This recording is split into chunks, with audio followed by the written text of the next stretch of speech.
आज हम स्टार्ट करने वाले हैं हमारे बायोस्टैटिस्टिक्स के नेक्स्ट पार्ट के साथ, जो कि है कोरिलेशन। अब कोरिलेशन आपने प्रोबेबली पहले देखा होगा, शायद सेमेस्टर 7 में जब आपने आईएमए पढ़ा, तभी आपने जब भी यूवी एब्जॉर्बेंस किया था, उसमें जैसे आपने ग्राफ बनाए थे जिसमें एब्जॉर्बेंस वर्सेस कॉन्सेंट्रेशन के ग्राफ्स थे। They are kind of related to correlation, लेकिन वहां पे आपने उसे कोरिलेशन नेम नहीं किया होगा। वहां पे आपने उसे प्रोपोर्शनैलिटी या लिनियरिटी ये सभी नेम किए होंगे, लेकिन that is a part of correlation. अब कोरिलेशन होता क्या है ये हम आज देखेंगे। Let's take an example first. Let's say आपकी आज 11 बजे एग्जाम है। ओके, अभी सुबह सुबह के 8 बज रहे हैं और 11 बजे आपकी एग्जाम है। तो एग्जाम की वजह से आपको नर्वसनेस हो रही है। Okay, so exam is causing nervousness. Okay, so ये तो हुआ सबसे पहला पॉइंट कि एग्जाम कॉज कर रही है नर्वसनेस।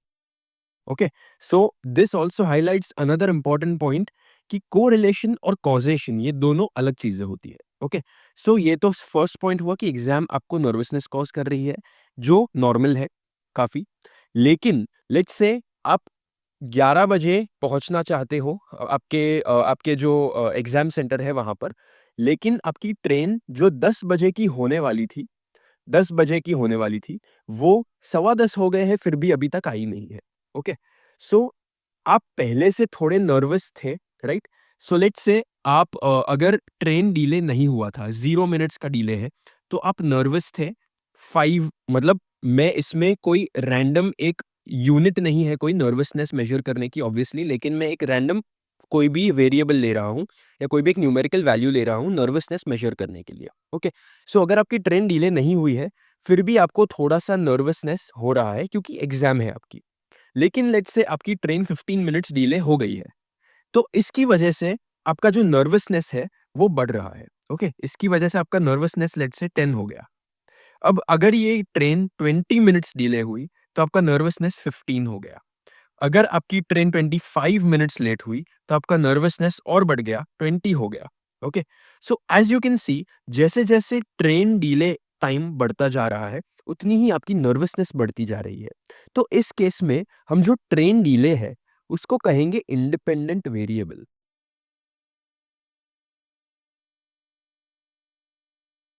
और हम नर्वसनेस को कहेंगे डिपेंडेंट वेरिएबल।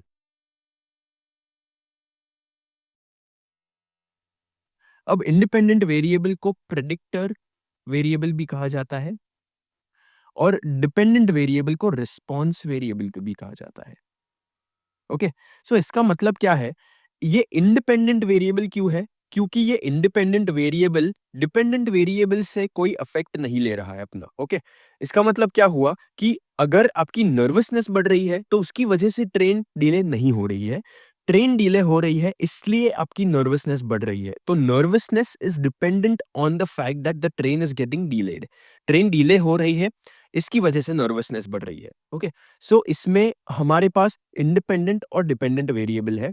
इसमें जैसे-जैसे हमारा इंडिपेंडेंट वेरिएबल बढ़ रहा है, डिपेंडेंट वेरिएबल भी बढ़ रहा है, क्योंकि ये दोनों कोरिलेटेड है। अब ये दोनों इस केस में पॉजिटिवली कोरिलेटेड है। Okay, positively correlated. अब इसका मतलब क्या हुआ ये हम आगे जाके देखेंगे, जब हम देखेंगे थोड़े अलग-अलग टाइप्स ऑफ कोरिलेशंस। तो ये तो हुआ सबसे पहली चीज कि कॉजेशन और कोरिलेशन में डिफरेंस क्या है। कॉजेशन क्या था? एग्जाम थी। लेकिन कोरिलेशन क्या था? ट्रेन डिले के साथ आपका कोरिलेशन था। ओके, सो ये तो हुआ फर्स्ट पार्ट। अब आपको आइडिया आ गया होगा कि कोरिलेशन का बेसिक मतलब क्या होता है। अब हम देखेंगे टाइप्स ऑफ कोरिलेशन। ओके, हमारे पास अलग अलग टाइप्स ऑफ कोरिलेशन होते हैं जो अलग अलग तरह से बाइफर्केट किए जाते हैं। सबसे पहला है पॉजिटिव कोरिलेशन। पॉजिटिव कोरिलेशन यानी क्या? पॉजिटिव कोरिलेशन यानी जैसे-जैसे आपका इंडिपेंडेंट वेरिएबल बढ़ रहा है, वैसे-वैसे आपकी नर्वसनेस भी बढ़ रही है। ओके?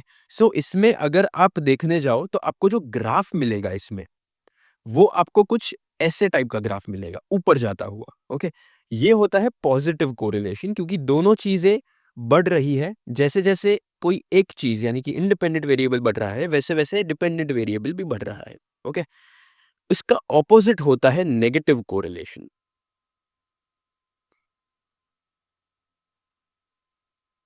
ओके।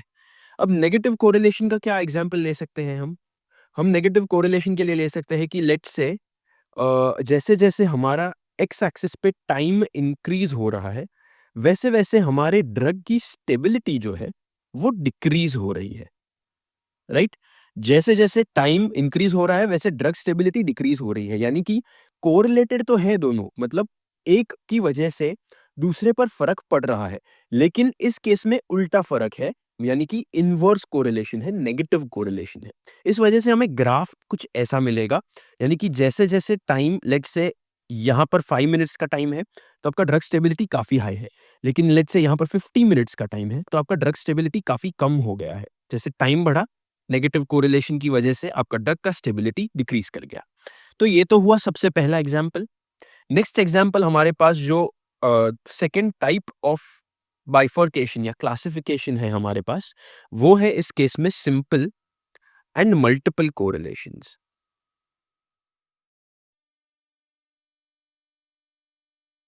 अब सिंपल कोरिलेशन का मतलब क्या? आपके पास एक इंडिपेंडेंट वेरिएबल है और एक डिपेंडेंट वेरिएबल है। तो सिंपल में वन इंडिपेंडेंट वेरिएबल, इंडिप लिख रहा हूं मैं शॉर्ट में, वेरिएबल,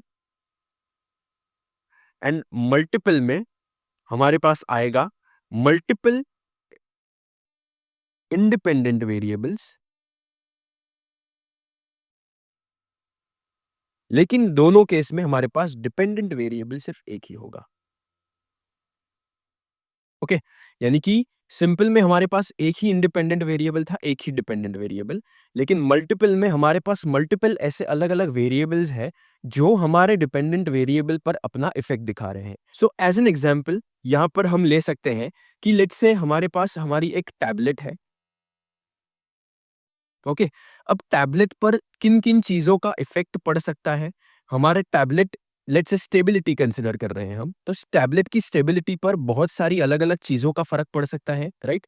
लेट्स से हमारे पास है टैबलेट हार्डनेस है, हमारे पास टैबलेट की फ्राइएबिलिटी है।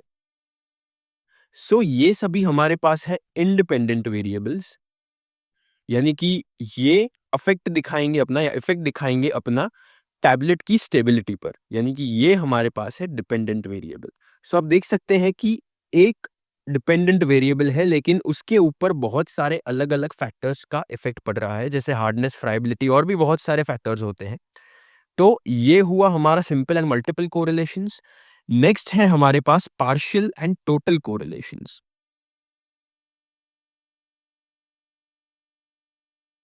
अब ये एक्सप्लेन करने में थोड़ा सिमिलर लगता है हमें, सिंपल एंड मल्टीपल कोरिलेशंस जैसा ही, बट पार्शियल एंड टोटल में बहुत फ़र्क होता है। टोटल कोरिलेशन यानी क्या? वापस से हम अगर सेम ही एग्ज़ाम्पल लें टैबलेट स्टेबिलिटी, तो इस केस में हमारे पास टैबलेट स्टेबिलिटी का इफ़ेक्ट, यानी कि टैबलेट स्टेबिलिटी पे बहुत सारे अलग-अलग चीज़ों का इफ़ेक्ट पड़ेगा, राइट? यहाँ पर हमारे पास है hardness, friability friability and let's say mechanical, या फिर हम कह सकते हैं thickness thickness of the tablet. Okay, so let's say ये तीनों चीजों का इफेक्ट पड़ रहा है टैबलेट की स्टेबिलिटी के ऊपर। अगर हम इन सभी वेरिएबल्स को, इंडिपेंडेंट वेरिएबल्स को कंसिडर करके चले, तो हमें मिलेगा टोटल कोरिलेशन, यानी कि सभी चीजों का हम इफेक्ट देख रहे हैं हमारे टैबलेट की स्टेबिलिटी के ऊपर। लेकिन लेट्स से हमने इसमें से ही सिर्फ एक ही फैक्टर लिया या फिर सिर्फ दो ही फैक्टर लिए, तो उस केस में हमारे पास आ जाएगा पार्शियल कोरिलेशन। ओके, यानी कि हम थोड़े ही फैक्टर्स कंसिडर कर रहे हैं, हमारे इंडिपेंडेंट वेरिएबल्स सिर्फ थोड़े ही कंसिडर कर रहे हैं जो हमारे डिपेंडेंट वेरिएबल पर इफेक्ट दिखा रहे हैं। तो ये तो हुआ नेक्स्ट टाइप ऑफ कोरिलेशन, और लास्ट है हमारे पास linear and non linear correlations. अब ये प्रीटी स्ट्रेट फॉरवर्ड है, यहाँ पर अगर कोई लिनियर कोरिलेशन है हमारे पास, तो उस केस में हमें या तो ऐसे टाइप का ग्राफ मिलेगा या तो ऐसे टाइप का। लेकिन हमारे पास जो ग्राफ आएगा वो एक स्ट्रेट लाइन में ही होगा, okay, through out the graph. Let's say यहाँ पर हमारे पास कोई भी एक वेरिएबल है और यहाँ पर हमारे पास कोई भी और वेरिएबल है। तो इस केस में या तो x के इंक्रीज होने पे y इंक्रीज होगा, या तो x के इंक्रीज होने पे y डिक्रीज होगा। ओके, ये दो में से कोई भी एक सिचुएशन हो सकती है। लेकिन अगर हमारे पास नॉन लिनियर है कोरिलेशन, तो उस केस में हमें कुछ ऐसा देखने मिलेगा। ओके, या तो कुछ ऐसा देखने मिल सकता है, ऐसा कुछ हो सकता है। यानी कि बीच-बीच में हमें कोरिलेशन तो मिल रहा है, यानी कि इतने पोर्शन में हम इंक्रीज़ जैसे ही कर रहे हैं x को, वैसे हमारा y इंक्रीज़ हो रहा है। लेकिन सेकंड पोर्शन में हमारे पास x इंक्रीज़ करने पर y डिक्रीज़ हो रहा है। तो ये होता है नॉन लीनियर कोरिलेशन, यानी कि वो through out the entire range वो लीनियर नहीं है। कभी-कभी वो नॉन लीनियर भी हो जा रहा है। इसे कहा जाता है नॉन लीनियर कोरिलेशन। इसके बाद के वीडियो में हम कवर करने वाले हैं हमारा Karl Pearson's coefficient of correlation. Thank you for watching.